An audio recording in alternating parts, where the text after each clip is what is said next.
Lors de la saison 2021-2022, sur les 98 clubs des 5 grands championnats européens, seulement 2 avaient un homme noir sur leur banc. Il s'agissait de 2 Français, Antoine Kombouaré et Patrick Vieira. La légende des Gunners, capitaine des Invincibles, s'est livré à cœur ouvert dans une longue interview à la BBC à la fin de l'année dernière. Ces mots sont criants de vérité, selon lui, pour les managers noirs, les portes ne sont pas ouvertes. En Première Ligue, on compte environ 44% de joueurs noirs, alors que les coachs ne représentent eux que 4,4%.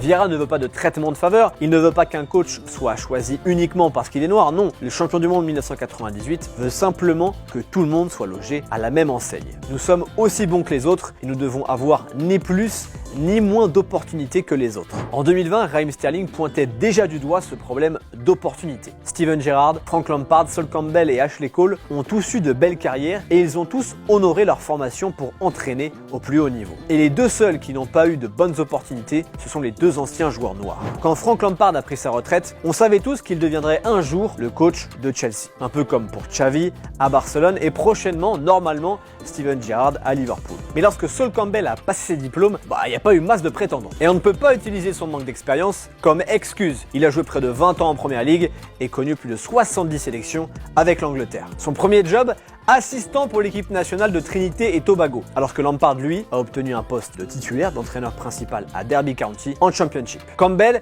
était-il vraiment moins qualifié que Lampard à l'époque? Peut-être que Frankie a été un petit peu aidé par son oncle Harry Redknapp, entraîneur renommé de Première Ligue depuis 20 ans. Les 2 expériences suivantes de Sol Campbell, c'est un club de 4e division, puis un club de 3e division anglaise. Donc il va peut-être entraîner en Première Ligue d'ici une trentaine d'années. Déjà en tant que joueur, il avait regretté les attitudes racistes de sa fédération en disant qu'il a donné son âme pour l'équipe nationale, mais que la FA n'a jamais été là pour lui quand il a eu des problèmes. Une autre légende britannique, que vous connaissez sûrement, Ashley Cole, compte plus de 100 sélections, mais n'a jamais eu mieux qu'un poste d'assistant. Noël Le Graët, ancien président de la Fédération française de foot et sosie officiel de Gargamel, avait avancé que le phénomène raciste dans le sport, et dans le football en particulier, n'existait pas ou peu. Bon, et dire ça à Vinicius ou à Romelu Lukaku. Et puis la liste, on pourrait la compléter pendant des heures, sauf que moi j'ai que 3 minutes à vous accorder là. Le racisme et le manque de représentation ne sont pas seulement présents que dans certaines tribunes populaires, ils le sont aussi en tribune présidentielle. En effet, le nombre de dirigeants noirs en Première Ligue est encore plus alarmant que celui des entraîneurs. Seulement 1,6% selon le collectif The Black Footballers Partnership.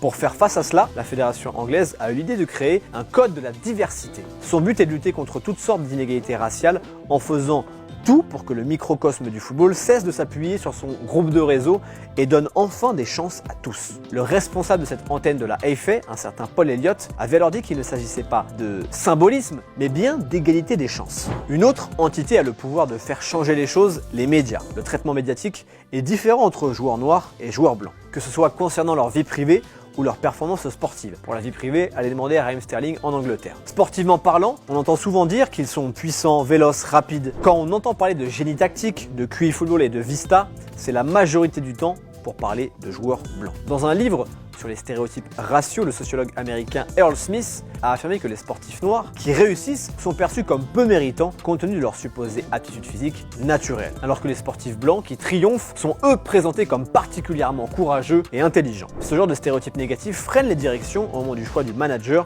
c'est ce qu'on appelle les préjugés inconscients. Quand Michael Emenalo, ancien international nigérian, a été nommé directeur du football de Chelsea, les critiques à son sujet ont été abjectes. Quand j'ai été nommé, les journalistes disaient que je ne parlais pas anglais. Ils disaient que je n'avais jamais joué au foot. Le foot est aussi à l'image de la société. Et comme la société commence à faire lentement une place à la diversité, cette lente progression se constate aussi dans le football. Cette lente progression, on la constate en Afrique en tout cas. Écoutez ce que disait Pape Fall en 2011 dans le JDD. Le Sénégalais était à l'époque l'adjoint de Franck Dumas à Caen. Les premiers responsables sont les Africains. Nos clubs et nos sélections vont chercher des coachs européens grassement payés. C'est comme s'ils disaient qu'il n'y a pas de compétences sur le continent. Et ce discours est un peu moins vrai en 2023 qu'en 2011. Désormais, l'Afrique fait un peu plus confiance à ses talents. Je pense notamment à Aliou Cissé, sélectionneur du Sénégal, ou à Rigobert Song, sélectionneur du Cameroun. Sélectionneurs qui ont des résultats. Espérons que ça ait un impact sur la diversité au sein des 5 grands championnats européens.